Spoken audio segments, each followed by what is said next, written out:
Well, hello there, it's Beards and Bangers, and today we're not going to be driving any cars, we're actually going to be looking round the kind of temple, as it were, of MG Rover, because today we're at the Longbridge factory, and we're going to have a bit of a look around, because it could be that we don't have some of the sites we're going to see in this video with us for much longer.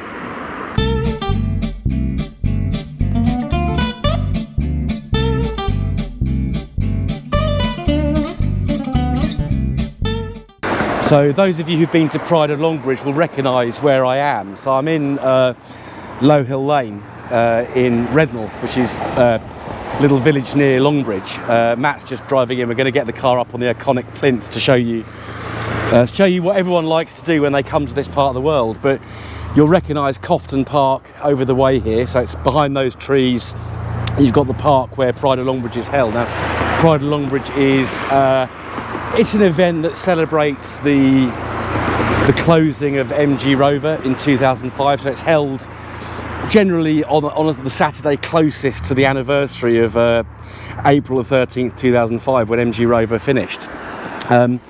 It's a great event because it's free. It's just a real good get together. It's a bit of a season opener for us. But yeah, what's left here? So we'll just look at what's really left. You can see, if we just pop the camera through here, you can see in the background there's some Volvo kind of plant over there full of rubble, because they're actually breaking up all the hard standing, all the factories, the old factory buildings, because it's being turned into houses. Now, yes, we have got a housing shortage in this country, but should this area here, these what they call Q gates, be preserved? If we peer through this way, we can see the Art Deco. So Longbridge was the Austin factory historically. So if you've got an Austin built certainly before World War, so we can get round here, a bit better view. If you've got Austin built before the Second World War, it would have certainly been built here. And of course, Morris was at Cowley. I'm not getting a good angle. Here we are. This will do. So I just get the camera through there. There's the Art Deco Austin building. Very, very famous building. Obviously started as Austin, then it became British Motor Corporation when Morris and Austin joined forces in the 1950s.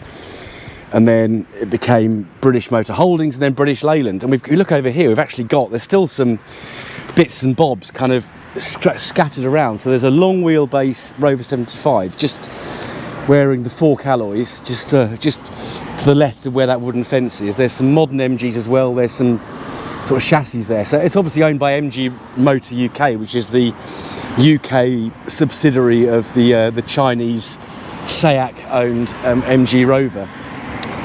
But yeah, there is still some stuff going. But what's going to happen to that building, I don't know. No one knows. I've been chatting to some people who used to work here this morning, and they're not sure what's going to happen to the building. Of course, some of the prototypes that were here were saved last year, and they are now at Gaydon, the British Motor Museum in Gaydon. So the RDX60, there's an MG TF sort of coupe type thing, and a special turbocharged Mini.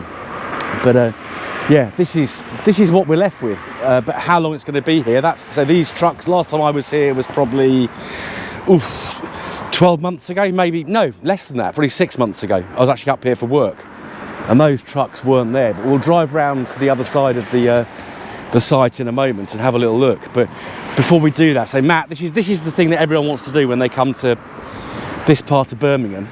We are right on the south of Birmingham here. We're very close to the Worcestershire border. But Matt has parked, there's Matt. Hello. Matt has parked Hope on the iconic plinth outside Kew Gates. And this is, if you're coming here for Pride of Longbridge or you just happen to be in the area, this is where you have to park your car and get a photograph with the MG sign in the background. Of course, that's the modern MG sign. It's not the traditional Octagon that we know and love so well. But this is where all the cars that we know and love, especially, the later stuff, was built. And, I think they should actually list all of the plinth, the sign maybe, and the gates, and certainly the old Austin building in the background there should be listed. I'm just going to wander over before we go for a little jaunt around the area. So we've got these 3 flagpoles here. We've got a Chinese flag, we've got an MG flag, and we've got the Union flag. Because of course that is what MG Motor UK is, Chinese owned, British subsidiary, but very much a British mark. But on the back of these flagpoles, there's a few of the later models of Rover emblazoned on the back. So we've got City Rover, perhaps the most controversial one, Streetwise, our beloved Streetwise, and then we've got Rover Range, not Range Rover, Rover Range on the back here. So that's everything else. So obviously Streetwise and City Rover were the last two production cars that MG Rover came up with. The Streetwise being Peter Stevens' very, very clever, low budget change to the Rover 25 platform to make it appealing to young drivers. And of course the City Rover, as I did in my previous video, I'll put a link to that up there somewhere, was a car that MG Rover bought from Tata, the Tata Indica, to have a small Super Mini, which they didn't really have after stopping the Metro in the 200. So we've got another, not often you see two ski blue Streetwises together, but here they are. So we've got Richard Maddox, MG Rover Unsung Midlands, ski blue Streetwise as well. So it's very nice to see two together. It's a lovely colour. It's almost monogram. So we won't do on this, because I've done videos on these cars before. But so we'll get in the car and we'll go for a little drive around some of the other bits and bobs that are still here. So we're just driving into Flight Shed Way, and that leads to Hawker Close, because of course in the Second World War, all the motor manufacturers went over to either aircraft, tank or munitions work. So this is a newish development here in Longbridge. So this is kind of where the Eastworks would have been, including the aircraft production facilities. But this is what Longbridge is becoming now. We are MG Rover enthusiasts. I'm just going to carefully spin you around. So we of course have got this notion that it's a shame that all these things are being done, but we need housing in this country. We have got a housing shortage, and this is a well-connected part of the country because you've got railway. It's good, very close to the M42, and by definition the M5, M6, and M40. So it's an important thing to have these houses built. But the concern is, just chatting to some of the fellow enthusiasts this morning, the concern is, what's going to happen to Kew Gates, to the Plinth, and to the old Austin building. We can just go a bit further down here now. So there's more new developments. We'll just quickly look at those, and then we'll go around the back and we can see a couple more of the historical buildings. So if we just have a look out the window here. So the Rover factory would have been almost like a village at one point. It was massive. It employed, was it 5,000 or 7,000 people, maybe 10,000 at its zenith. Just having a little drive around here. Then we'll go around to Eastworks. But yeah, it's actually very nice housing, isn't it? It's quite. We can't go down there. It's quite it's quite nice kind of family houses, and that's what we need in this country. So let's get around to the back of the factory and have a look around there. Right, so we're now at the sort of back of the factory. So this is pretty much the opposite side to Kew Gate. So we've still got some of the old buildings left. This one's quite an interesting building. You've got a sloping kind of section there. I've no idea. Someone will know and we'll put in the comments what this was. But you can see some kind of a couple of tanks up there, and we've got this sort of brick building with this corrugated structure next to it, and we're in the middle of probably the almost newest part of the redevelopment of the Longbridge plant. But yeah, we've got this very interesting structure. So goodness knows what happened in there with this sort of sloping deck that's in there. Yeah, it's quite eerie. And then if we wander down here, we've got some security fencing there. We've got the back of another building there, and we've got three large tanks up there. So they would have had some paint, whatever, some lacquer, something they would have been using, oil, who knows what. But you can just see, but you just think back 20 years, nearly 20 years. this place was almost like a village in itself, you know, and there was a hive of industry and activity.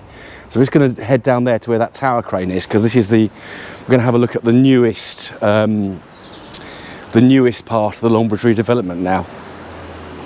One thing I will point out, so we obviously saw the Hawker flight shed and Hawker, but we've got Ambassador Avenue here. So of course Ambassador was an Austin, very rare sight now on the roads, an Austin Ambassador. But yeah, there's definitely they are keeping some kind of heritage there by naming the roads after various Austin Rover products, which is a good thing.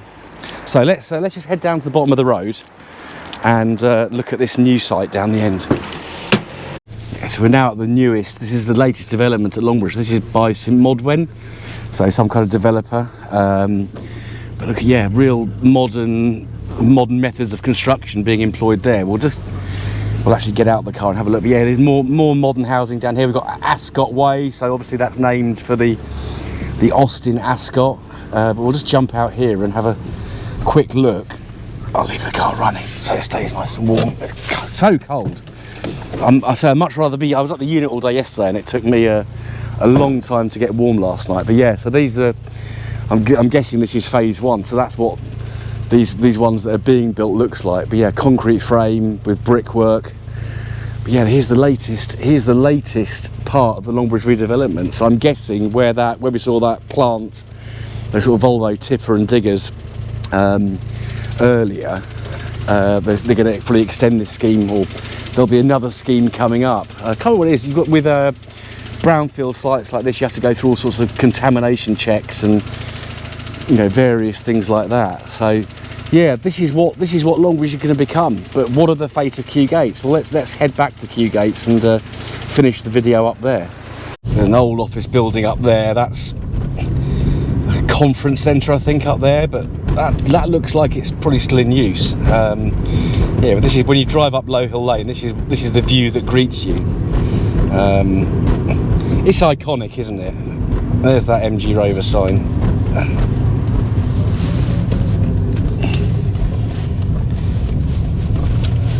I think regardless of the fate of Kew Gates, the plinth, the old Austin factory and the sign, I think we're still going to congregate here once a year for Pride of Longbridge. I really hope that continues as well, because Gemma and her team do a fantastic job of putting that on every year, weather permitting, of course. We really hope this year happens, because last year was rained off, and the MG Rover events were able to create an event very quickly. But if you are coming to POL, do come and say hello. I've got my own stand in association with Unsung Midlands and the Streetwise Group and Smashing Pistons. Still got a few spaces, so if you want to come along, do let us know. I hope this is still here next year and the year after that, but we'll see. There's clearly things happening here at Longbridge. Land has to be developed, life has to go on. So we'll see what happens. Thank you for watching. Don't forget to hit that subscribe button with bell notification if you don't already do so. Give us a thumbs up, drop a comment down below and share with your friends, and I'll see you again very soon on the next episode of Beards and Bangers. Goodbye.